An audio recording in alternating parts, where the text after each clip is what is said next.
em nila manising lembeef pandom rishi shoram lakshmi marang inchaba hawaijar se pibir e cheki tabdi thank you so much anya lỗi my house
mayam aigi video sibu yengbiriba khudingmak thagatjari aduga subscribe tawdaba yawtardi subscribe soina tawbiramo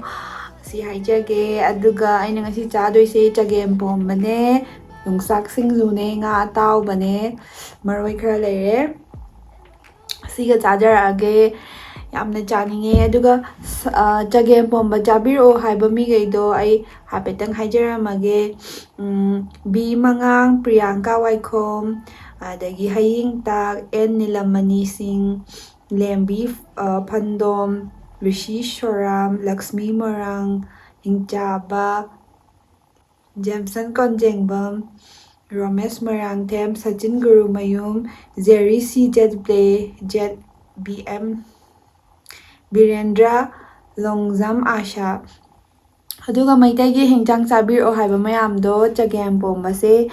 si sum charger age mayam video se loi phawba yengbiro aduduga mayam ai description da age Instagram account yawbane adudo ada follow tawbiro mayam ado chaba horage yam chaninge chagem pomba ne hawni aina ahanba thongbane ado hawbra hawtabra hairage चानिंगबना लोरेको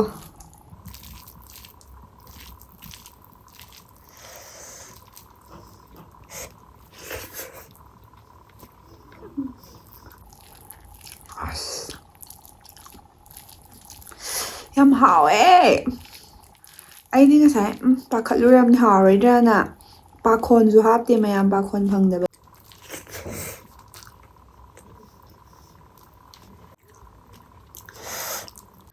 aduga mayam hawaijar se sida yamna phangde aina leri jaga se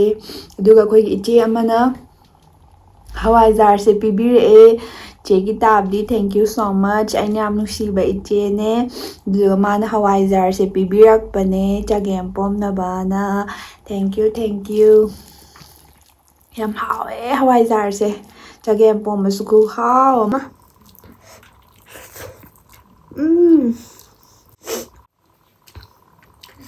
mayam yongsak singju ne bako adaina mimi hapchan mane mimi chaning mandana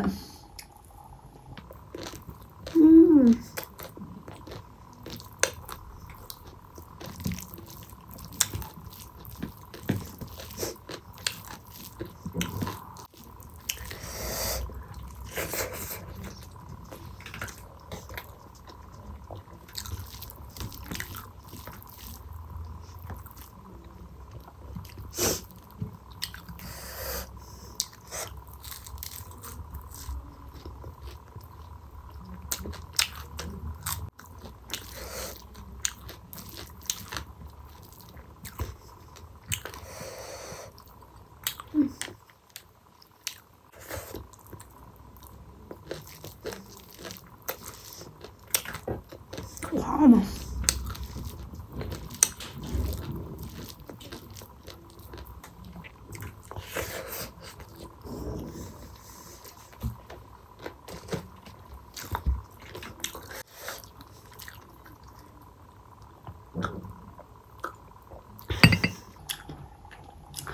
ꯃꯌꯥꯝ ꯍꯥꯎꯃꯟꯗꯗꯅꯤꯀꯣ ꯋꯥ ꯉꯥꯡꯗ꯭ꯔꯤꯁꯦ ꯈꯨꯍꯥꯎ ꯑꯃ ꯇꯧꯋꯦ ꯍꯥꯏꯗꯤ ꯐꯕꯠ ꯑꯣꯏꯅ ꯆꯥꯅꯤꯡꯉꯤꯕꯗꯣ ꯋꯥꯒ ꯉꯥꯡꯅꯤꯡꯗꯕꯤ ꯇꯥꯏꯃꯤꯡꯗꯣ ꯍꯋꯥꯏꯖꯥꯔꯁꯦ ꯑꯁ ꯈꯨꯍꯥꯎ ꯑꯃ ꯇꯧꯋꯦꯍꯦ ꯀꯨꯏꯔꯦ ꯍꯋꯥꯏꯖꯥꯔ ꯆꯥꯗꯕ ꯁ꯭ꯋꯥꯏꯗ ꯍꯋꯥꯏꯖꯥꯔ ꯑꯆꯧꯕ ꯑꯃ ꯐꯪꯉꯦꯕ ꯑꯗꯨꯗꯤ ꯌꯥꯝ ꯍꯥꯎꯇꯦꯕ ꯃꯅꯝꯒꯗꯣ ꯀꯩꯁꯨ ꯈꯪꯗꯦ ꯆꯦꯒꯤ ꯇꯥꯕꯤ ꯊꯦꯡꯀ꯭ꯌꯨ ꯍꯋꯥꯏꯖꯥꯔꯁꯦ ꯌꯥꯝ ꯍꯥꯎꯋꯦ ꯑꯗꯨꯒ ꯍꯋꯥꯏꯖꯥꯔꯁꯨ ꯄꯤꯕꯤꯔꯛꯄꯒꯤ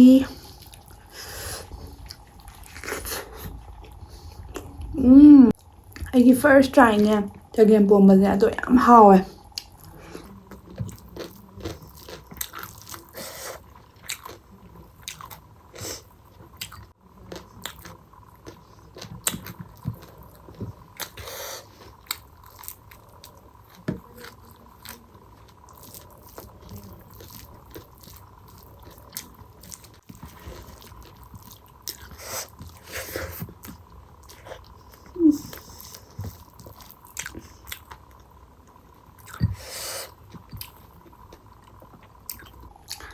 ꯁꯤꯡꯖꯨꯒ ꯆꯒꯦꯝ ꯄꯣꯝꯕꯩ ꯈꯨꯍꯥꯎꯁꯤꯗ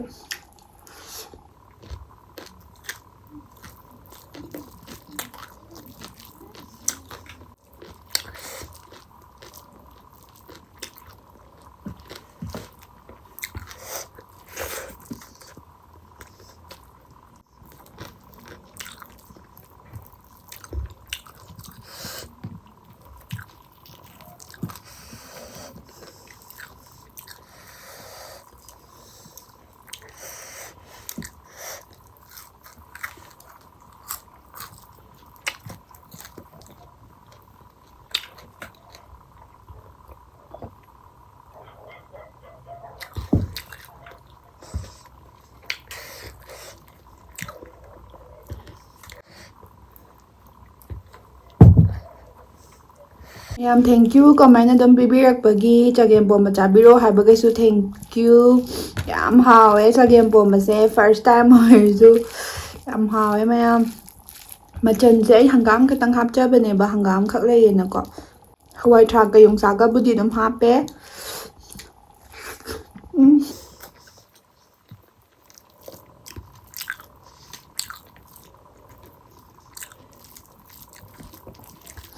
ꯃꯌꯥꯝ ꯑꯩꯗꯤ ꯍꯋꯥꯏꯖꯥꯔ ꯐꯪꯖꯕꯁꯦ ꯁꯤꯃꯨꯛ ꯍꯔꯥꯎꯕ ꯂꯩꯇ꯭ꯔꯦ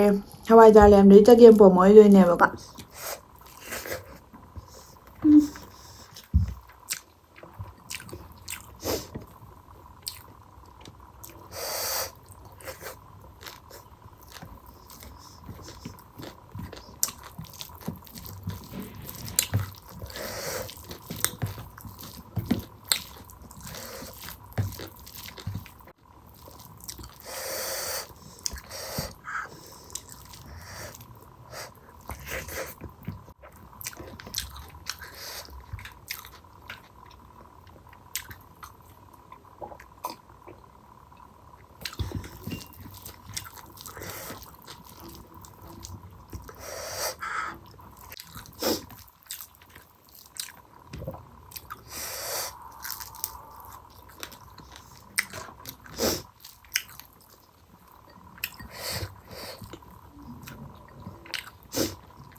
ꯃꯌꯥꯝ ꯌꯣꯡꯆꯥꯛ ꯁꯤꯡꯖꯨꯁꯦ ꯌꯥꯝ ꯍꯥꯎꯋꯦ ꯑꯩꯅ ꯃꯤꯃꯤ ꯆꯥꯅꯤꯡꯃꯟꯗꯅ ꯃꯤꯃꯤ ꯈꯔ ꯍꯥꯞꯄꯅꯦ ꯑꯁ ꯑꯩ ꯌꯣꯡꯆꯥꯛ ꯁꯤꯡꯖꯨꯗ ꯃꯤꯃꯤ ꯍꯥꯞꯄꯁꯦ ꯃꯌꯥꯝ ꯌꯥꯝ ꯄꯥꯝꯖꯩ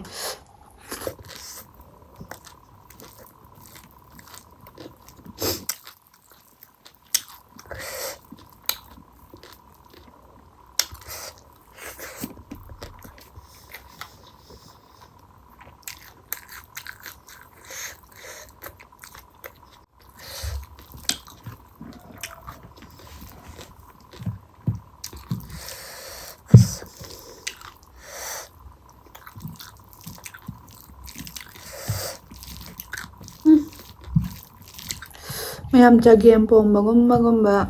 ꯑꯗꯒꯤ ꯑꯩꯈꯣꯏ ꯃꯩꯇꯩ ꯍꯤꯟꯖꯥꯡꯒꯨꯝꯕꯁꯦ ꯁꯨꯝꯕꯗꯤ ꯆꯥꯛ ꯑꯗꯨꯝ ꯆꯥꯕ ꯉꯝꯃꯦ ꯌꯥꯝ ꯍꯥꯎꯋꯦ ꯈꯨꯍꯥꯎ ꯑꯃ ꯇꯧꯋꯦ ꯑꯩꯁꯦ ꯆꯥꯛ ꯂꯥꯝꯃꯟꯗꯅꯀꯣ ꯋꯥꯒ ꯉꯥꯡꯗꯕꯅꯦ ꯋꯥ ꯉꯥꯡꯗꯅ ꯆꯥꯕꯤꯔꯣ ꯍꯥꯏꯕ ꯃꯌꯥꯝ ꯑꯃꯁꯨ ꯌꯥꯎꯋꯦꯕꯀꯣ ꯑꯩꯅ ꯋꯥ ꯉꯥꯡꯕꯁꯦ ꯌꯥꯝ ꯁꯥꯎꯕꯁꯨ ꯌꯥꯎꯋꯦ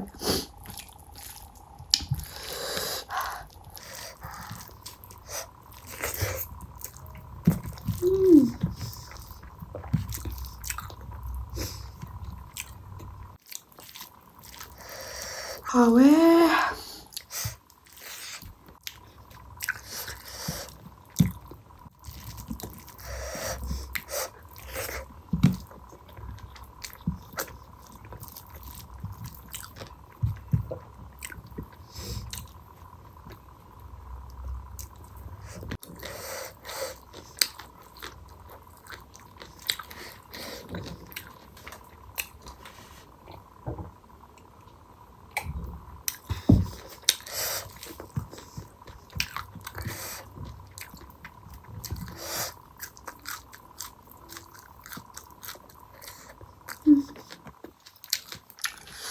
커피 좀 하와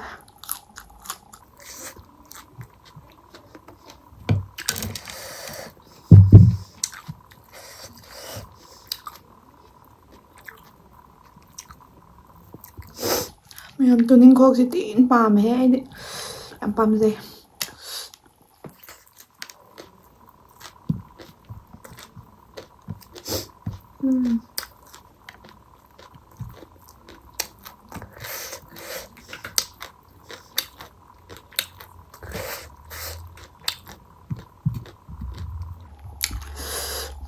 ꯂꯣꯏꯅꯃꯛ ꯍꯦꯛ ꯍꯥꯎ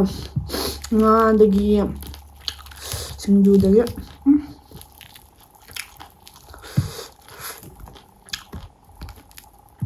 ꯃꯌꯥꯝ ꯆꯥꯛꯁꯨ ꯃꯌꯥꯝ ꯆꯥꯁꯟꯈꯔꯦ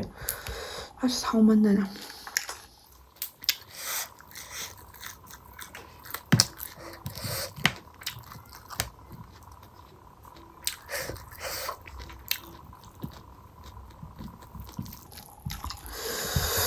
ꯑꯁ ꯌꯥꯝ ꯍꯥꯎꯋꯦ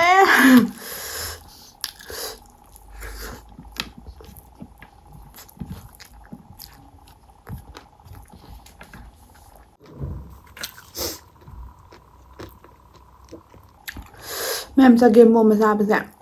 ꯁꯣꯞꯀ ꯆꯠꯂ ꯆꯥꯕ ꯃꯥꯜꯂꯦ ꯍꯥꯏꯗꯤ ꯌꯨꯝꯗ ꯄꯥꯛꯅ ꯆꯒꯦꯝ ꯄꯣꯝꯕꯒꯁꯤꯗꯤ ꯇꯣꯏ ꯇꯣꯏꯅ ꯆꯥꯟꯅꯗꯦꯅ ꯎꯁꯣꯞꯀꯨꯝꯕꯗꯤ ꯌꯥꯝ ꯆꯥꯟꯅꯗ꯭ꯔꯅꯦ ꯑꯗꯨꯅ ꯍꯧꯖꯤꯛꯁꯦ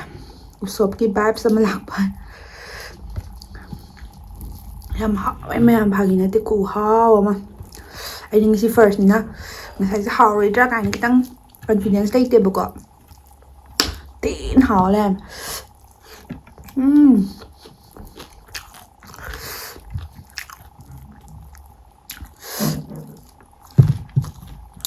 ꯁꯤꯡꯖꯨꯁꯤꯅ ꯌꯥꯝ ꯍꯥꯎꯋꯦ ꯁꯤꯠ ꯅꯥꯟꯅ ꯆꯥꯁꯜꯂꯦꯅ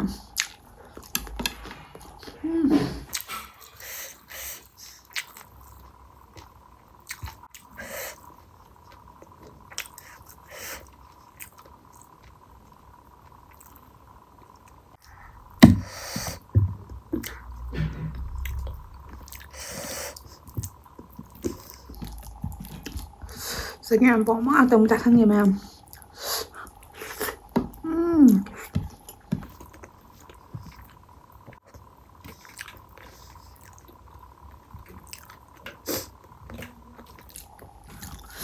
ꯍꯔꯤꯕꯣꯞ ꯍꯥꯞꯄꯩ ꯃꯅꯝ ꯈꯨꯅꯨꯡꯁꯤꯁꯦ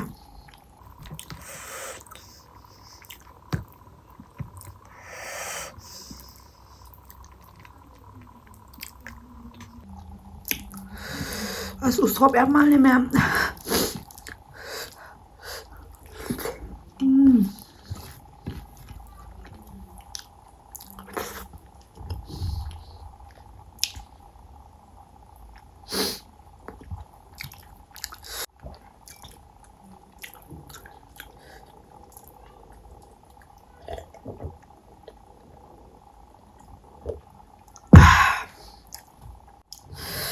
ꯃꯌꯥꯝ ꯚꯤꯗꯤꯑꯣꯁꯦ ꯂꯣꯏꯁꯟꯖꯔꯒꯦ ꯑꯗꯣ ꯃꯌꯥꯝꯅ ꯆꯥꯕꯤꯔꯣ ꯍꯥꯏꯕ ꯃꯌꯥꯝꯗꯣ ꯑꯩ ꯇꯞ ꯇꯞꯅ ꯂꯣꯏ ꯆꯥꯖꯔꯛꯀꯦꯕꯀꯣ ꯑꯗꯨꯒ ꯐꯪꯗꯕꯁꯨ ꯃꯌꯥꯝ ꯌꯥꯎꯋꯦꯕ ꯆꯒꯦꯝ ꯄꯣꯝꯕꯁꯨ ꯌꯥꯝ ꯋꯥꯅ ꯉꯥꯏꯔꯒꯅꯤ ꯑꯩꯅ ꯍꯦꯛ ꯚꯤꯗꯤꯑꯣ ꯊꯥꯒꯠꯄ ꯍꯧꯕꯗꯩ ꯆꯒꯦꯝ ꯄꯣꯝꯕ ꯆꯥꯕꯤꯔꯣ ꯍꯥꯏꯕꯅꯦꯕ ꯑꯗꯣ ꯑꯩ ꯉꯁꯤ ꯈꯛꯇꯪ ꯆꯥꯖꯩꯅꯦ ꯃꯔꯝꯗꯤ ꯐꯪꯗꯕꯩꯅꯦꯕ ꯌꯥꯝ ꯇꯥꯡꯅ ꯐꯪꯉꯦꯕꯀꯣ ꯑꯗꯣ ꯑꯩꯈꯣꯏ ꯆꯦ ꯗꯥꯕꯂꯤꯗꯣ ꯑꯗꯨꯗꯨꯅ ꯄꯨꯕꯤꯔꯛꯄꯒꯤ ꯑꯩ ꯆꯥꯔꯦ ꯆꯦ ꯗꯥꯕꯂꯤ ꯊꯦꯡꯛ ꯌꯨ ꯁꯣ ꯃꯆ ꯑꯗꯨꯗꯨꯒ ꯃꯌꯥꯝ ꯀꯣꯃꯦꯟ ꯇꯧꯕ ꯀꯥꯎꯕꯤꯒꯅꯣ ꯃꯊꯪꯗ ꯑꯗꯨꯝ ꯀꯩ ꯆꯥꯕꯤꯔꯛꯑꯣꯒꯦ ꯍꯥꯏꯕꯗꯣ ꯑꯗꯨꯝ ꯀꯣꯃꯦꯟ ꯇꯧꯕꯤꯔꯝꯃꯣ ꯑꯗꯣ ꯁꯤ ꯍꯥꯏꯔꯒ ꯂꯣꯏꯁꯤꯟꯖꯔꯒꯦ ꯃꯊꯪ ꯚꯤꯗꯤꯑꯣꯗ ꯑꯃꯨꯛ ꯊꯦꯡꯅꯔꯁꯦ. Thank you all for watching full video. Please like, share, comment, and subscribe.